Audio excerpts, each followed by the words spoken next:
અમદાવાદ મહાનગરપાલિકાની ચૂંટણી પહેલા અમદાવાદ શહેર કોંગ્રેસમાં વિખવાદ. કોંગ્રેસ માઇનોરિટી વિભાગના ગુજરાત ઉપપ્રમુખ મોહમ્મદ નાસિર શેખે કોંગ્રેસમાંથી રાજીનામું આપ્યું. દરિયાપુર વિધાનસભાના પૂર્વ ધારાસભ્ય ગ્યાસુદ્દીન શેખની વધતી જતી દરમિયાનગીરીથી નારાજ થઈ રાજીનામું આપ્યું હોવાનો નાસિર શેખે આરોપ લગાવ્યો. મોહમ્મદ નાસિર શેખનો આરોપ છે કે સત્તાવાર ઉમેદવાર જાહેર ન થયા છતાં પૂર્વ ધારાસભ્યએ પ્રચાર શરૂ કરી દીધો.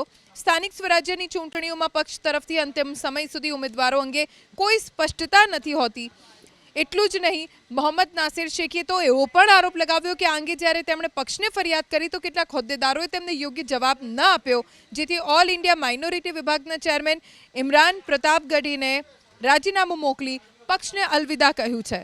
મોહમ્મદ નાસિર શેખે તો એવો પણ આરોપ લગાવ્યો કે આ અંગે જ્યારે તેમણે પક્ષને ફરિયાદ કરી તો કેટલાક હોદ્દેદારોએ તેમને યોગ્ય જવાબ ન આપ્યો, જેથી ઓલ ઇન્ડિયા માઇનોરિટી વિભાગના ચેરમેન ઇમરાન પ્રતાપ ગઢીને રાજીનામું મોકલી પક્ષને અલવિદા કહ્યું છે.